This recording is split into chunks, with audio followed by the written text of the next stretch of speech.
Okay, action, the recording started. Hey guys, I'm Samuela and this is Charlotte. We're both going into fourth year this year, and we wanted to put together a little presentation on what to expect from third year. Yeah, nice. So, first thing to say is don't panic.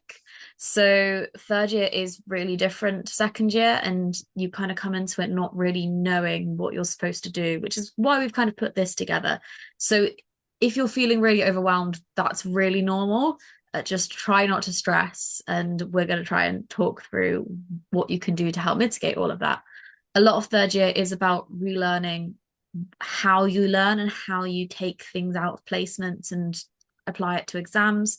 And you need to remember that you do actually know things because you're going to be put into situations where you're like, oh my God, there's so much information, but I don't know what I'm talking about. But actually, you do. Just it's buried deep down in there. And first and second year have given you a basis for it. And you also learn by osmosis. So by just going to the wards, you do absorb the information and then suddenly you are really good at it.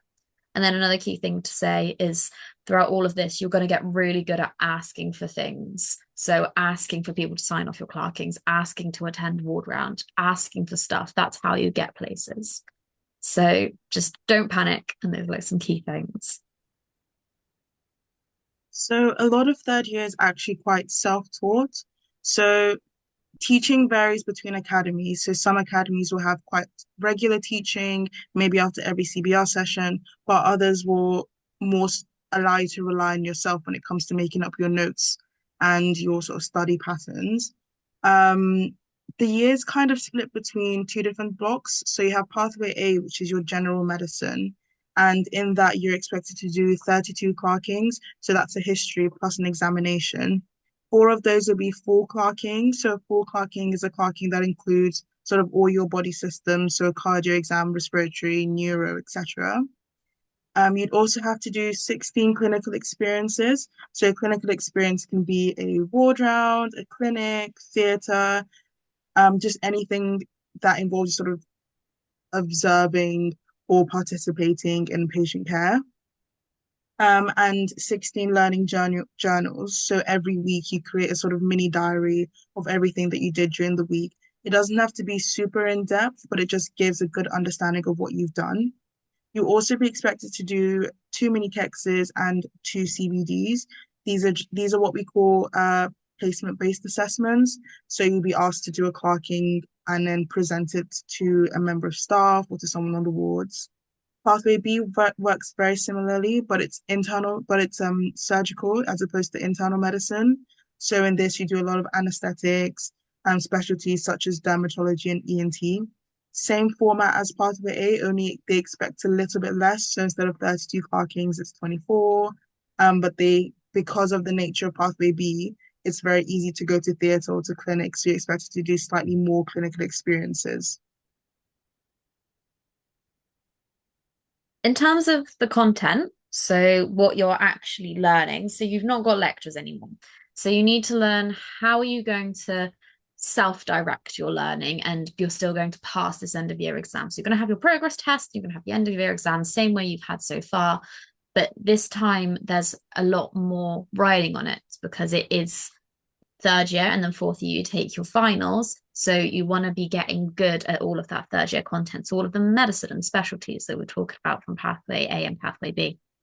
So the best way to learn the content is to have a look at the MLA conditions list.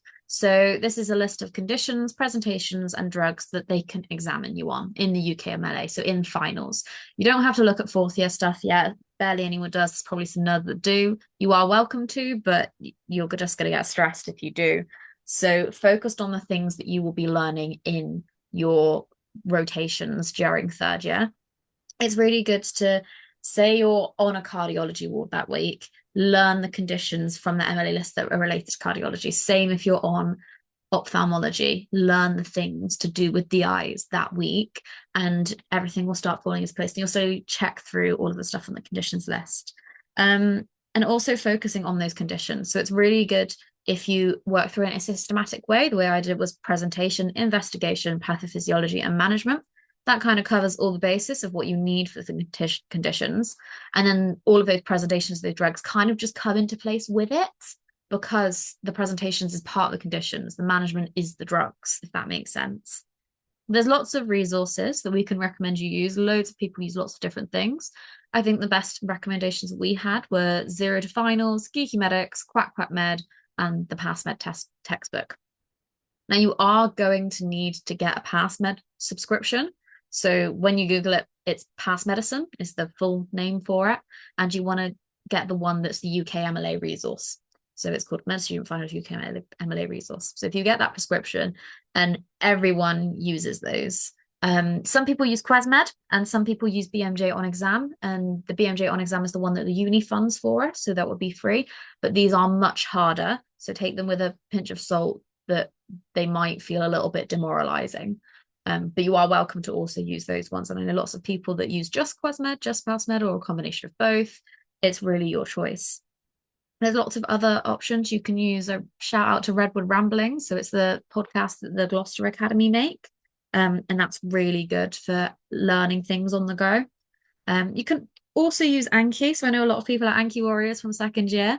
If you can continue to do that, and lots of people do supplement their learning with Anki, but it's not solely Anki anymore. You do need to be focusing on those question banks and getting used to what it's like answering these questions. And as you're doing the questions, you also need to make sure you're understanding the information behind it. So reading through the PassMed textbook and the explanations for each answer. You can't just be rote learning the patterns of the questions, because if they throw a curveball at you in the exam, you don't exactly know what you're going to do.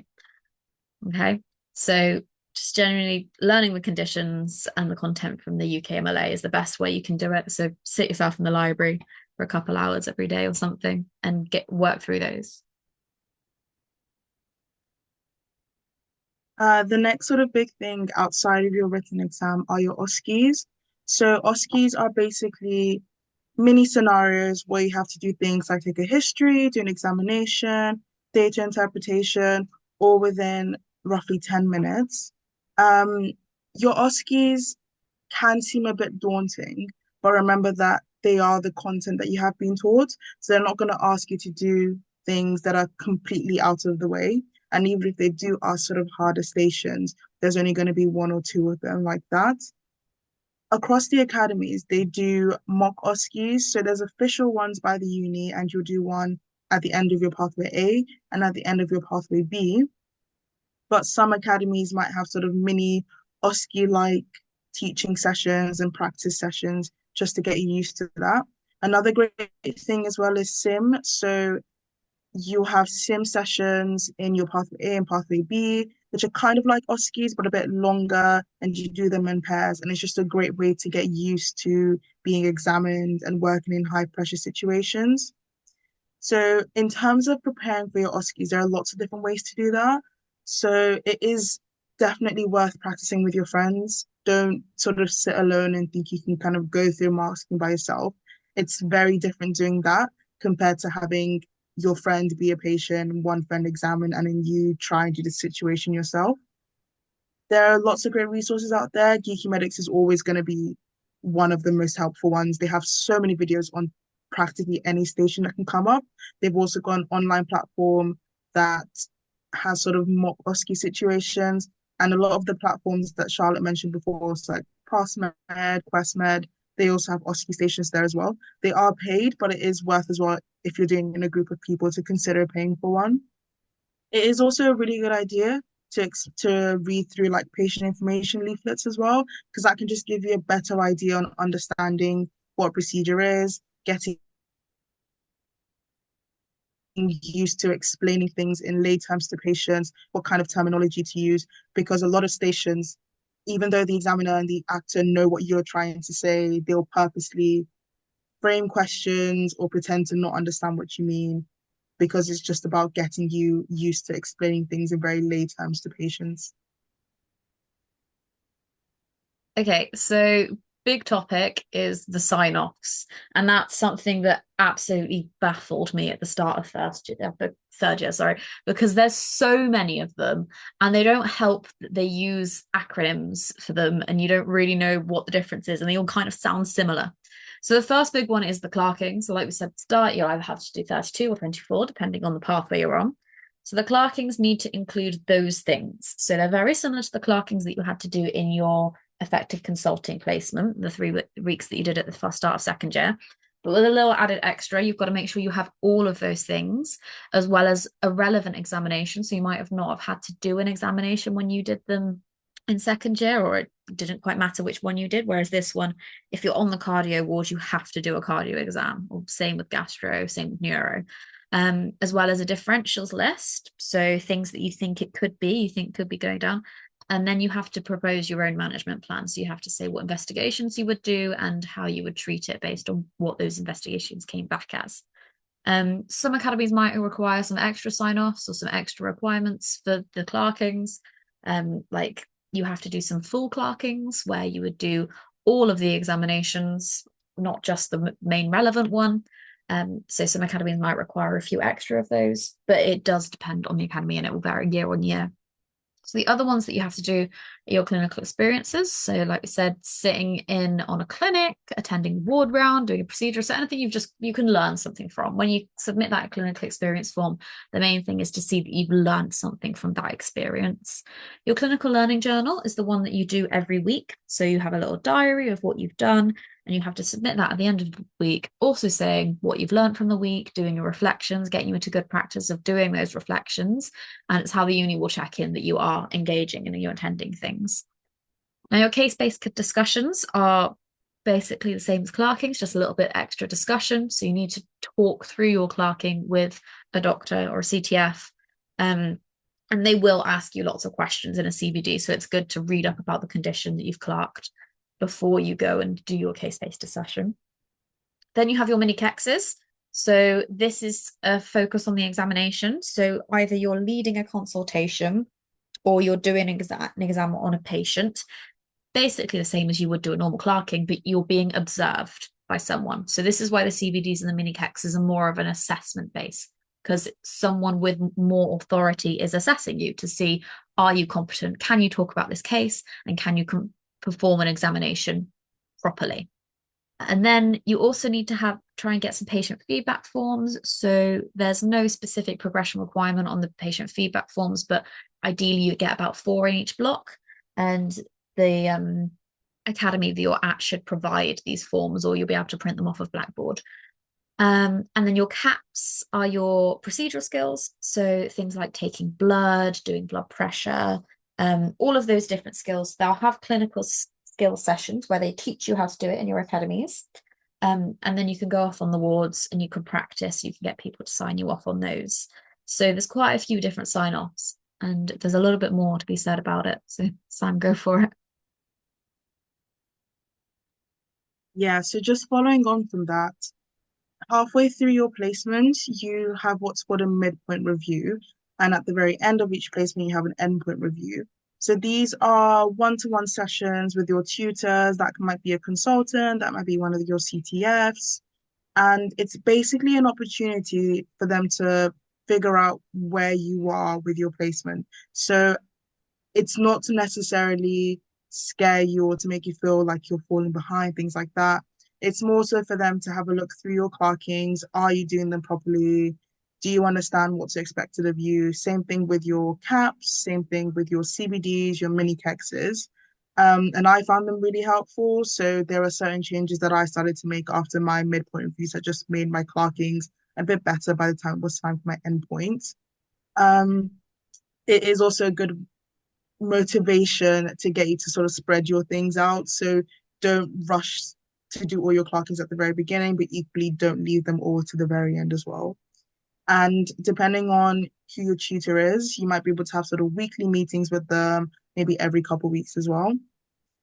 Um, it is important to bear in mind with Pathway B, you have something called a POC block, so your POCC, that's perioperative and critical care. And that involves a lot of time spent in theatre and in ICU. So if you are on Pathway B, it's very important to keep in mind how that might affect your clerking times. So there's not really much time to do your clerkings then, and it might be really hard to get certain things signed off. So just be mindful of when that is, because for some people that might be a 4-week block or a 3-week block, depending on where you are on placement. and it's just good to avoid sort of leaving things to last minute.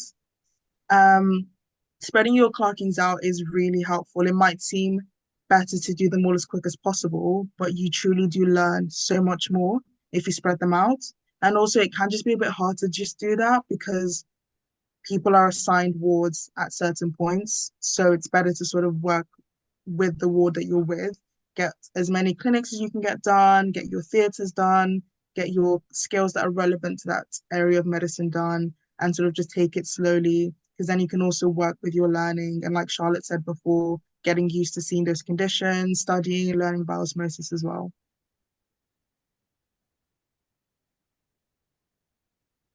Okay. So we're going to also talk to you a little bit about when you're on the wards. So it can also be quite intimidating to just turn up to a ward and expect to learn. And it is quite scary. But the academies are there to help you, and the CTFs will be able to guide you in some ways. And if you go to the CTF and say, I'm really struggling with going on the wards, I don't know what to do, they will go with you and they will do the introductions for you. Um, so when you do join your academy, most of them have handouts or a little booklet or something to little things like a map of the hospital and where you're supposed to go and when you're allocated to certain wards. So you will have roughly 2 weeks per ward. It can vary. So I had 3 weeks on my trauma and orthopedics, and I had 1 week on dermatology, but it is roughly planned out in a way that you get a good amount of exposure on each ward.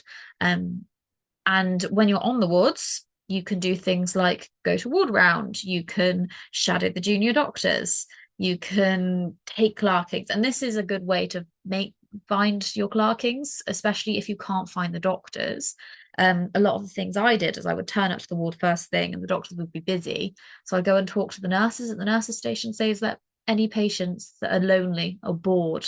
Because that is what you're there to do. You're learning, but also as a med student, you're in the unique position that you can spend a lot of time with patients when they're really bored and lonely on the wards. And you can really make a difference that way. And you're still learning yourself because you're learning about their conditions. So it is a really good opportunity, I think, to go onto the wards and find a patient that you can talk to and have a nice chat. Um, it's also a good idea that if you do attend ward round, you can often get chatting with a consultant or someone higher up who will then leave ward round and go off to do a clinic or a surgery. And if you can get yourself into that position, it's all about taking opportunity and asking for things. Ask that consultant, can I join your clinic? They might say no, but that's the worst that's going to happen. They'll say no. And a lot of the time, if they say, not today, but next week, come to my clinic, and they'll be perfectly happy for that. So you can get that opportunity to shadow people in clinics. Some hospitals might want you to email ahead and tell like the people that do the rotas that, oh, I'll be shadowing so and so in clinic, but most of the time it is fine to just turn up. And the same of asking things again. If you want to get CAP skills done, if you want to practice your phlebotomy, say to the doctor you're shadowing, say, I really want to take some blood today. Can you let me know if there's any blood that needs taking? And they'll grab you and they'll get you to do it. So bringing back up POC again. So in your pathway B, like I said before, you've got your POC block, and this is a very sort of structured point of the pathway. So depending on your academies, some of them might be a little more stricter with their timetables, but for my experience, I was assigned a theatre morning and afternoon, Monday to Friday, and there was quite a big range of them. So I wasn't just in one place. You can go to urology, gastro, um, emergency. There's just lots of different opportunities there as well. It's not good for clerking, as I said before, because one, it's very rigid, and two, you just won't have enough time to do clerkings because obviously your patients are all there for surgery and you won't really get to see them before or after the surgery. But it's really good for practicing your CAP skills. So there are lots of opportunities for cannulation, lots of opportunities for preparing drugs. You might even get to catheterize patients there as well. Just depends on who you're with and what the situation is. If you're someone that's really firm in picking surgery as their sort of future path, it might be worth asking your maybe like your lead anesthetist or emailing someone on the surgical team on your placement and ask if there are more patients you can see, if they have any advice they can give you, if there's availability for you to come and shadow more or to practice certain skills a little bit more. But it's completely up to you. Um, you can also start working on your surgical logbook. So we'll get onto sort of portfolio things later. But if you are really interested in surgery, it's worth looking into this. So you basically just need a patient's ID, so like the MRN number. So every patient in a hospital has an MRN number. Sometimes it's called a T number, depending on where you are, and it's just a way of identifying them. So you to log them, you need that number, date of birth, the name of the consultant, their GMC number, ASA grade. So basically, when you have a patient coming for surgery, they give them an ASA grade, and it's basically a way of telling how critically ill this patient is. So with one being completely healthy and six sort of being completely brain dead, so that kind of extreme level, and what type of operation it was. Outside of your pop block, there are lots of different opportunities, both in pathway A and pathway B for surgery. So in your pathway B, you'd have your trauma and orthopedics block as well, which is really good as well for watching surgeries and participating in that side of medicine. In pathway A, you've got your general surgery, even gastro in pathway A is very surgery heavy as well. So definitely don't feel like if you didn't get to do everything in pop, that's the end if you're really interested in surgery. Next, I'm going to talk to you a little bit about outplacement. So, some of you will be in Bristol and some of you will be a bit further afield. I was on outplacement for both of my placements last year. I was in Gloucester and then Yeovil. Um, and being on outplacement is, from what I've heard, a very different experience to being in Bristol. And you make it as good as you make it. You need to be willing to put in the effort and talk to people and do the socials and invite people on a run or round for dinner, because you will become friends with those people if you engage in those friendships. And if you don't, it can be isolating. If you don't talk to people and you're constantly going back and forth to Bristol or to home, then you won't make those strong friendships and it can feel quite lonely.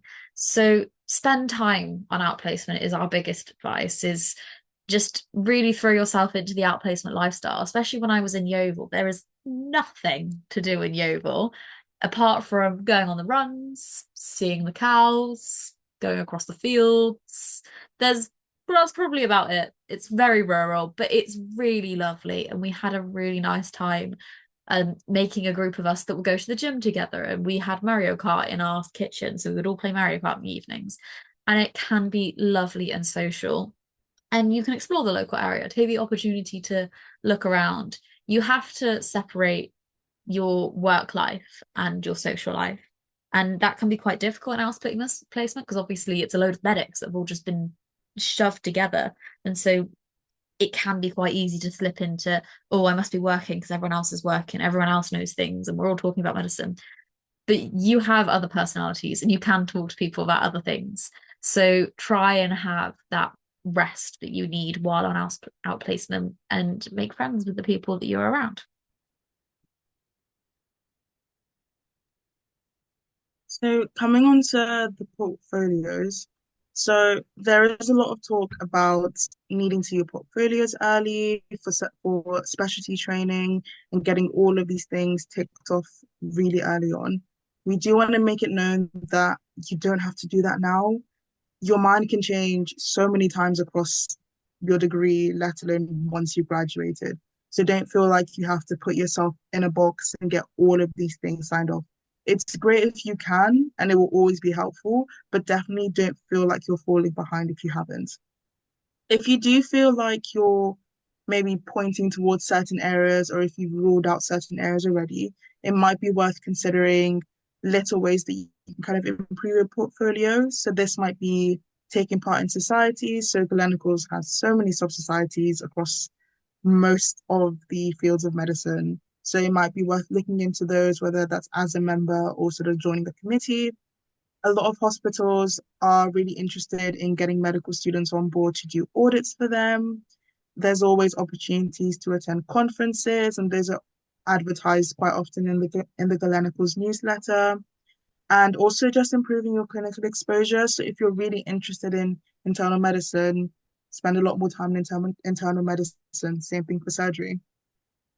Make sure that you do your best to sort of network. So that might be just keeping in contact with doctors that you've met before. If you've read about someone or read a paper about someone, it's worth reaching out if you are really interested in the work that they do. And like I mentioned before with your surgical logbook, it's really good to just document things that you've done. So if you have done an audit, keep a good logbook of this. If you've attended conferences in dermatology and you want to go into that, make a note of those things as well. It is important to also note that at the end of third year, you'll have your student choice placement, and these placements span pretty much every area of medicine, both in primary care, both in community and in hospitals. So it might be worth then picking a choice based on what you feel like you're more interested in doing. It's not going to make or break your career if you pick something and you end up not liking it, but it just gives you a unique opportunity to get used to being in that field, to network, to do things like auditing or make presentations or things like that that can just improve your chances of getting into a field if you feel like you really want to start working towards that now. So, little plug from our president, who sadly couldn't be here today, is scan that QR code and you'll be able to join the WhatsApp community for your year. And there's group chats for each academy that you can join. Um, and then we have this one as well, Sam. Yeah, so um, Galenicals memberships. So even though as a medical student you are automatically part of Galenicals, having a membership can just give you a bit more opportunities. So like cheaper tickets for like club nights or like events like balls. And it might just help with like things like merch as well, just getting slightly cheaper merch as well. So right now memberships are £15 and that's our early bird price. So it's going to stay that way until the 15th of October. After that, it will increase to £20. This membership, especially for you third years, will be really helpful for the halfway ball. You could probably save about 15 to £20 on the halfway ball alone from just getting this membership, let alone like every other events we're going to put out throughout the year. So if you scan the QR codes, then it'll take you to the SU website and you can buy a membership there. Cool. So the last thing for us to say is, do you have any questions for us? We're going to hang around and um, you can pop any questions in the chat. We'll do like a Q&A. Um, but I hope that was really helpful. Thanks for listening to us. And I will stop the recording as soon as I figure out how to do that.